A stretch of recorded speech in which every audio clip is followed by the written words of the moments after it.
Hi, in this video, let's take a look at this NanoVNA made by SysJoint. I requested this one from Banggood for a review. As usual, I will leave a product link in the video description below for those who are interested in getting one after watching this video. Most viewers following my channel most likely already know what a VNA is, and probably already have a version of many of the NanoVNAs available on the market. But in case you don't, I will explain very briefly what a VNA is, so that you have some context as to what we're looking at here. A VNA is a vector network analyzer, and it is also known as a gain phase meter, as a VNA can do both amplitude and phase measurements. This is in contrast to a spectral analyzer, which only provides amplitude measurement.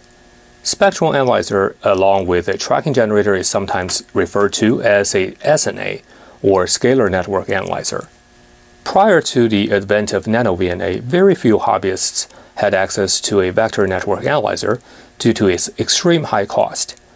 Even with used equipment like the HP8753, which covers 30 kHz to 3 GHz or 6 GHz, depends on the model, can easily set you back over $1,000 on eBay nowadays. As for a NanoVNA, depends on the model and frequency range, you can get one for about between $50 and $150. One of the challenges in getting one these days is that there seems to be at least a dozen different models. Some are fully open source, some are proprietary. Choosing one can be a bit overwhelming. These different models vary mainly by their hardware capabilities. For instance, 2.8-inch LCD versus 4.3-inch LCD, 1.5 GHz frequency range versus 3 GHz and 4 GHz frequency range, so on and so forth. The good news is that the software most of these NanoVNAs operate on is very similar across all different models, so if you know how to use one, you will have no problem adapting to a different model. Now, the model we're looking at here is a NanoVNA-F V2, and it can operate between 50 kHz to 3 GHz. This frequency range should be able to satisfy most of the hobbyists' use. And price-wise, it is currently on sale at Banggood for just above $100. So you may wonder why NanoVNAs are so cheap compared to professional-grade ones. Well, like any other NanoVNAs out there on the market, at this low price point, a few compromises had to be made. One area of compromise is the dynamic range.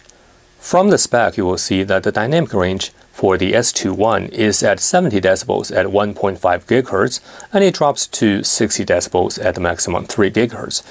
For the S11 measurement, the dynamic range is 10 decibels lower than the S21 at the same frequency. For a commercial VNA like the HP8753, the dynamic range is at 100 decibels, and for modern VNAs, this figure can easily be better than 120 decibels. Another area is limited frequency resolution you can achieve with these NanoVNAs. Depending on the firmware you use, you only have between 100 and 400 points captured per sweep, and the sweep speed is relatively slow as well. So if you are sweeping the entire 3 GHz range, each point on the screen would only represent about 15 MHz, which could potentially omit a lot of important details. Of course, you can always sweep a narrower band and get better resolutions that way. Again, these compromises are well thought out design choices, and for hobbyists, they are perfectly acceptable. Now, to be very honest, I'm very impressed by the build quality of this NanoVNA-F V2. As you can see, it is nicely enclosed in this beautiful aluminum case, with the ports clearly marked. The metal case here is not just for aesthetics and protection, it definitely adds extra shielding and reduces the noise introduced from the environments. And the silk screen here are clearly marked, reminds you what each port is used for. For instance, S11 is used for input return loss measurement, and S21 is used for insertion loss. And if you flip over the case, you will see an even more elaborate diagram of what each of the S parameters means in a two-port network, in case you are a little bit rusty on your RF knowledge. Besides the NanoVNA itself, you also get a calibration kit which consists of an open, short, and 50 ohm load. And you also have a couple of these semi-rigid high-quality coax cables. I believe these are RG405 cables. And you also have a few connectors, which definitely come in handy. Of course, you also get a couple of styluses. Depends on your style. You can use either one of these for the touch screen. And there is, of course, also a supplied USB cable for charging the unit and connect to the computer. Everything packs in this nice plastic box, so you don't end up misplacing any of the components. Although it is slightly more expensive than other NanoVNAs of similar performance, you actually get a lot for the price you pay with all these high-quality accessories. This is actually one of the main reasons I wanted to look at this particular NanoVNA at the first place. So if everything works as expected, I think this is certainly a good investment for your money. By the way, the built-in battery is a 5 amp-hour LiPo battery, which according to spec should give you 7 hours of continuous use. It also has an USB charging port right here, and you can use it as a battery bank if you want to. I think this is definitely a very nice touch, especially given that the hardware for enabling this feature is minimal. Now let's power it on and do a few measurements, and afterwards I will open it up and take a look inside. By the way, this video is by no means a thorough tutorial on how to use a NanoVNA. I'm sure I'll be making videos using the NanoVNA on more specific topics in the future. And by the way, the manual system of this NanoVNA is very similar to other NanoVNAs if you have used one before, and there are a few variations and minute differences, but overall is largely the same. But if you're not familiar, you can definitely print out this start guide, and quickly you can go through how to get to a specific settings. And I had played around for a little while, so you will see that actually currently the screen is no longer the factory default when it powered on, but you can pretty much use this just like any NanoVNAs. You can see that we have the manual systems here. You can type display, you can turn on all the traces you want to see, and of course right now we turn off these traces and we just want to see the S11 for now. So the first thing I wanted to do is to measure a couple of antennas. What I have here are a couple of whip antennas. Now, if you know the rough working frequency, you should set your frequency range accordingly, as we mentioned earlier that the number of points is limited, so that the narrower the band, the better the resolution. But let's pretend we don't know anything about these antennas, and we wanted to find out what their resonant frequencies are. For that, let's calibrate the entire 3 GHz band. And the first time I'm going to do that on camera, so you get a rough idea what the calibration procedures are. Later on, I'm going to calibrate off camera so that you don't have to see me doing the same thing again and again. And I just want to remind you, the rule of thumb of using NanoVNA is whenever you change a frequency range, you almost always have to recalibrate. So let's first define our frequency range before we do the calibration. As we said earlier, we wanted to do the entire frequency range between 50 kHz to 3 GHz. So for that, I'm going to choose my stimulus to start with 50 kHz. And also I'm going to choose the stop frequency to be 3 GHz. So that covers the entire frequency band that this NanoVNA supports. Now, of course, you see that the curve here showing is a little bit of odd. That's because I haven't done calibration yet. So now let's proceed to do the calibration. And for the calibration, let's come here again. We will come back to do cal. Let's reset the calibration and start a fresh one. So the first one we're going to do open. And this is an open slug. So we plug it in. Just finger tight will be good. Open. It takes a few seconds to do the calibration, and it's relatively quick. The next one is short, so you want to make sure that you're using the correct adapter here. Again, finger tight would be sufficient. Short. And the last one is load. So for that, we're going to put on the 50 ohm terminator here.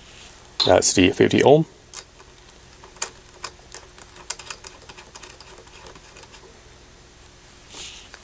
And we do load.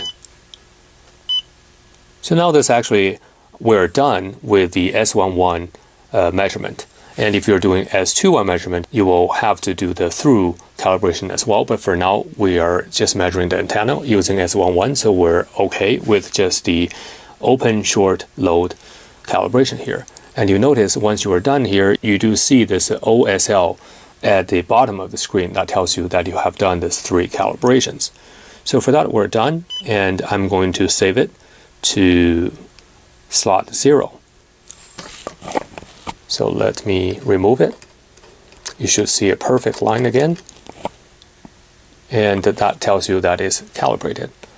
And in case you want to further verify that the calibration has done successfully, you also can enable the Smith chart. So you can do display, trace, 2. So you'll see that right now we're kind of open, but we don't have a slot on. So that dot should be all the way to the right. And if you do short, that dot should be all the way to the left. So this is another way to verify you have done the calibration correctly. And when you put in a 50 ohm, you will see that the dot should be smack in the middle. So, which means that we have done our calibration correctly here. For the antenna measurement, let's switch off the Smith chart so it will be cleaner. We only need the S11 measurement here. And let me screw in the first antenna. This is the antenna we're using. So I'm going to put it on here. And you'll see that we get a dip here, and that tells you the operating frequency. And there are a couple of ways to measure that. The first one is you can use this stylus to drag it to the location, so it is around 840 megahertz. Of course, you can always use the menu item to automatically place the cursor here. So for that, let's try. And we're going to go back. We go to marker.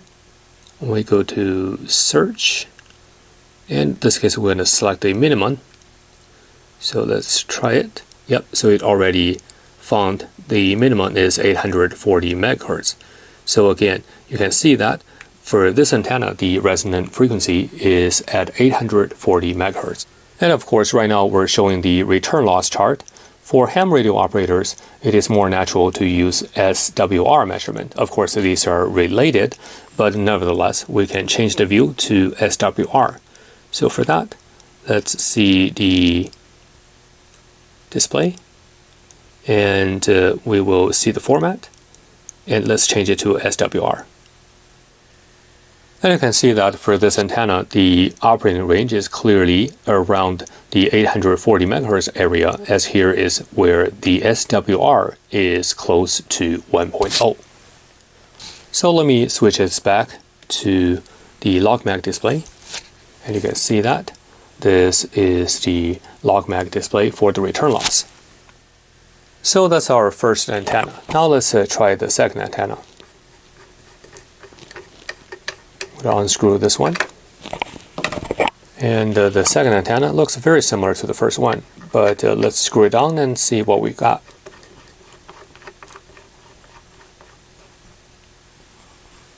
And you can see that this antenna is slightly different than the one we used before. Instead of a one dip, we have 2 dips. Clearly, this is a multi-band antenna.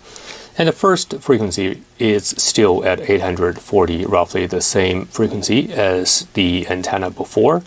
But we also have another dip right here. So let's take a look at what that is. So for that, I'm going to drag it over. Now, sometimes it's a little bit hard to drag these. Sometimes it's very difficult. So for that, I'm just going to use the arrow key here. Actually, let me see if I can drag it now. Yeah, now I can drag it. So the second one you can see is roughly at 1.77 gigahertz.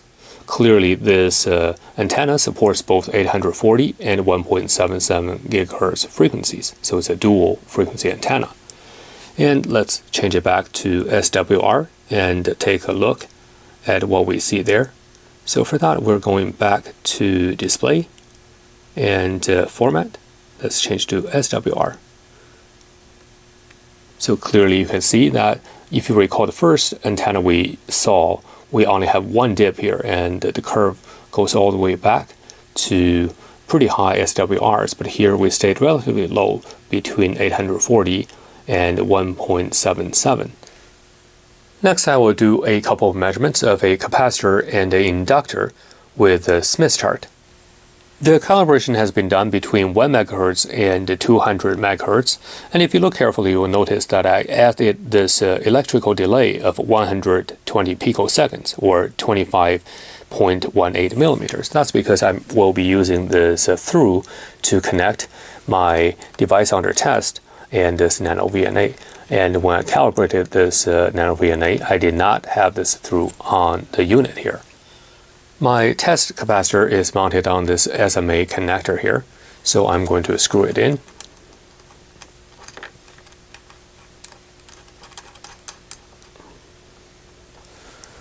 So there are a couple of things you may find interesting on this curve. The first thing is obviously that for the majority of time, the curve stays at the bottom half of the Smith chart, which indicates that this is indeed a capacitive load. If you look at the measured capacitance, it's roughly 470 picofarad, which is roughly in line with what that capacitor is. And as you increase the frequency, at some point, you will see that the capacitance increased dramatically, and at some point it crosses the middle line and became an inductive load. So this tells you that when you are dealing with high frequency RFs, you have to be very careful of your layout and the component you use, as sometimes they may not appear to be what you think they are. Next, we'll take a look at a hand-wound inductor here.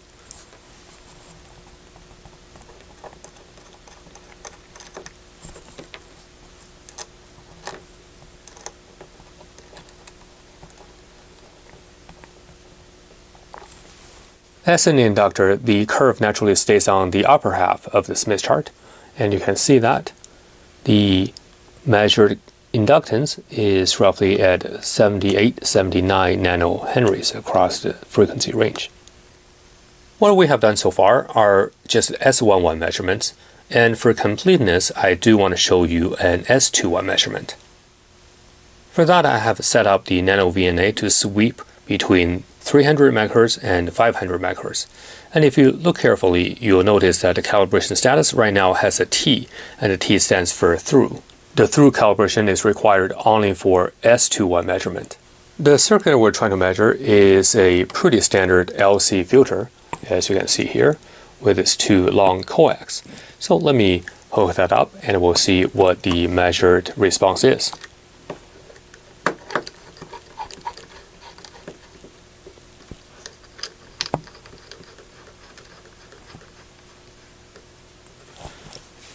And now you'll see that we have two curves showing here, and one is S11 and the cyan one is S21, and you can see we do have a notch at around 340 MHz, which is the filter frequency of this specific filter, and throughout the range the S11 stays relatively flat. Now I have hooked up the S11 port of the NanoVNA to a spectral analyzer, the 8560B in the background, and let's take a look at the characteristics of the sweep that this NanoVNA generates. The HP8566B is currently set to sweep between 0 to 2.5 GHz band, and the NanoVNA is sweeping between 50 kHz and 3 GHz. Let's set the 8566B to maximum hold so that we will let the spectrum accumulate for a while, and we will take a look at what it looks like in a little bit. Now we have left the trace accumulating for a while. You can clearly see that we have this maximum envelope that is showing that represents the maximum output power from the NanoVNA.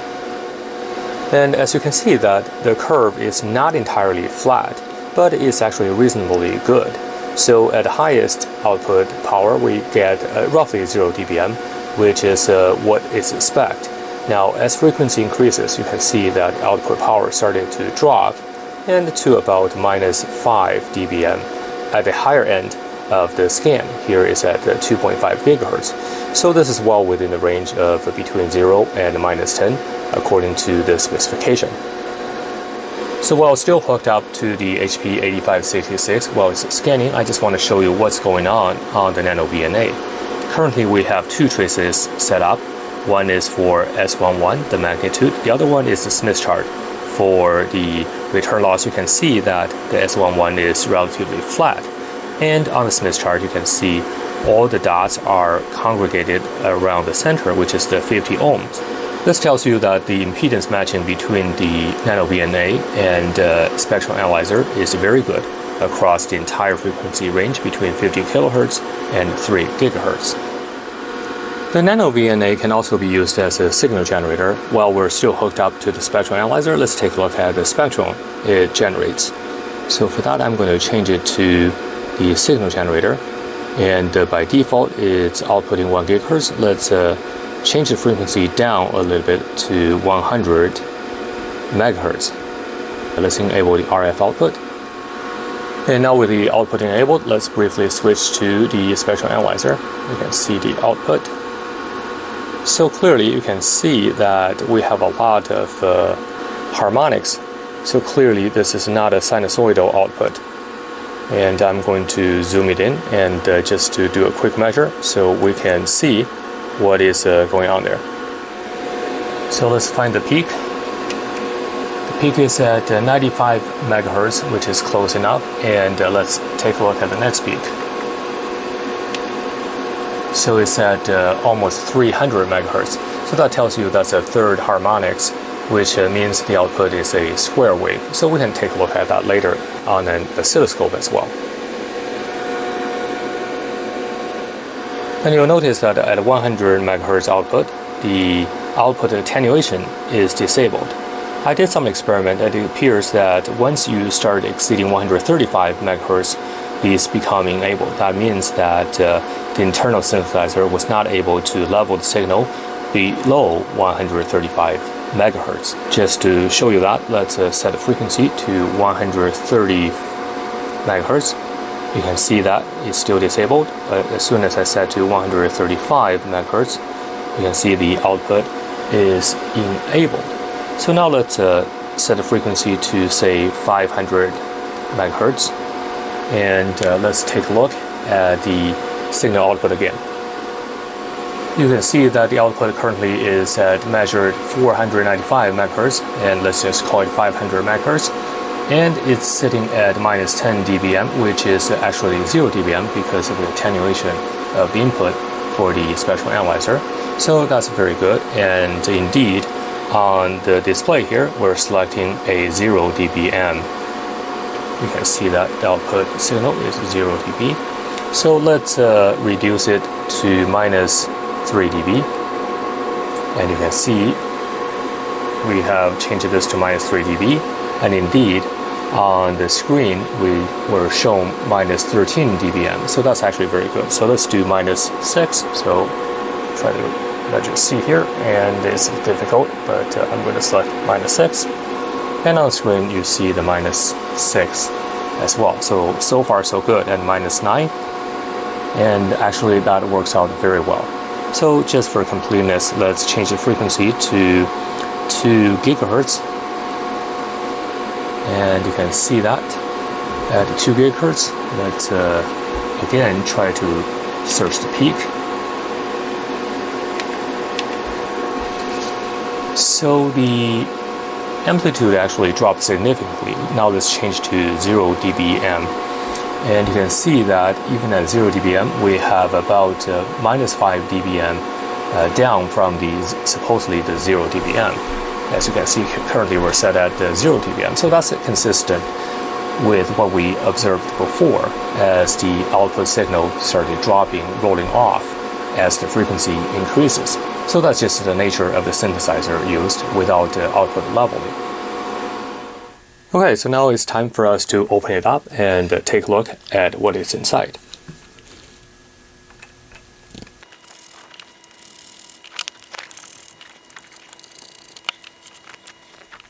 I really like the design as everything comes out as one piece.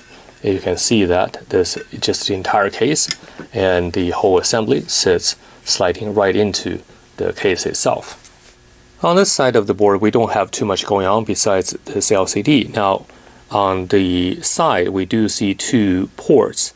This one is presumably a JTAG port, and the other one, by the marking designation, it appears to be a I2C port. Now let me flip it over.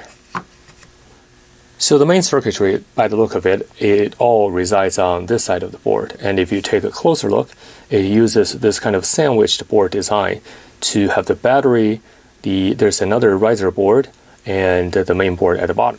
And because we're curious, we can't just stop here. We have to remove the battery and the top board. So give me a second.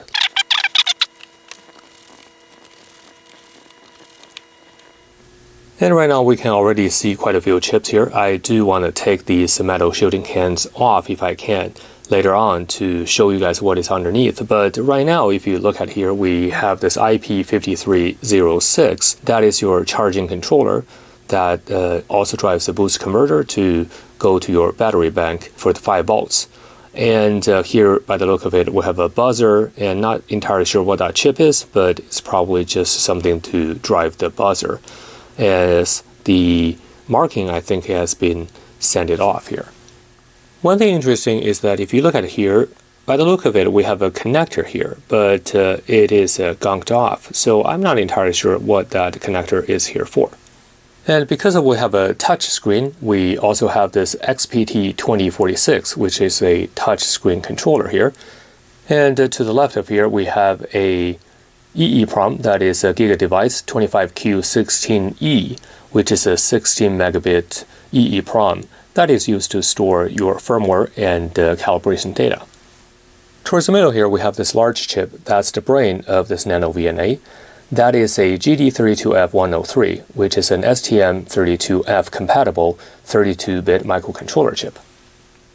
And then further to the left in the middle, we have two chips here. This one is marked as CS8722, and this one has a marking of 8641. I'm not entirely sure what these two chips are, but according to some literatures, these are baseband amplifiers. And further to the left here, we have another chip here that is an MS5351M, which is a programmable clock generator. I'm glad that the shielding cans are not soldered directly onto the board, but rather they're clipped on. I carefully removed all of them so that we can take a closer look. By the way, I will upload all the high-resolution pictures to my website, and you can check them out there as well. The hardware implementation of this NanoVNA-F v2 is unfortunately proprietary. Nevertheless, we do have a high-level architecture diagram from SysJoint, and we can get a rough idea of how it works. According to this diagram, you can see we have two of these ADF4350 137.5 MHz to 4.4 GHz wideband synthesizer chips with integrated VCO here. And we can also see that LO is generated by this SI5351 clock generator. And the signals are being mixed by this AD8342, which is an active mixer. Although I couldn't figure out on the board which chip is the AD8342, perhaps they used a compatible chip from a different manufacturer with a slightly different SMD packaging than the original AD8342. Anyway, the mixed signal goes through this baseband amplifier, which is the GS8722 we saw earlier, and that is a reel-to-reel op-amp. And the resulting signal is processed by the GD32F103 microcontroller. And now let's take a closer look on the board to see if we can match up with the architecture diagram we saw earlier. Towards the upper left, this is the S11 port, and the signal comes in. There are three of these tiny chips. These are 8641. They are the RF switches. There is another chip here that is marked as a Q01. I am not entirely sure what that chip is.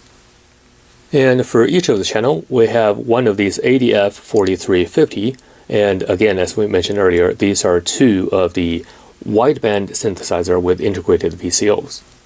And here at the S21 port, you can see we have, again, quite a few of these 8641 RF switches. And towards the S21 port, we also can see two of these RF transformers. Now they could be an implementation of a directional coupler. And again, just to remind you, towards the middle here, that's the 5351, which is where the LO is generated. Also, we have another one of these 8641 RF switches. And towards the middle, that's the GS8722. That's a reel-to-reel amplifier for the baseband signal amplification before going into the microcontroller here. And of course, here we have another one of these 8641 RF switch. As mentioned earlier, I'm not sure where the 8342, the mixer, is located, but just by looking around, perhaps, I'm just guessing here, it probably is this little chip here. And that's probably the most reasonable place for that, as everything else we have already accounted for. But if you know for sure where that mixer chip is located, please leave a comment below. So I really like the design and build quality of this NanoVNA-F V2, and it certainly works pretty much as expected. If you are in the market for one, you certainly can't go wrong with this NanoVNA-F V2 by SysJoint. Although it is slightly more expensive than some other units out there, the case, the accessories, and the larger LCD screen makes it well worth the extra cost, in my opinion. Again, the product link is in the video description below. Be sure to check it out if you are interested. I hope you enjoyed the video. Please remember to subscribe, share, and don't forget to give it a big thumbs up. I will catch up with you next time.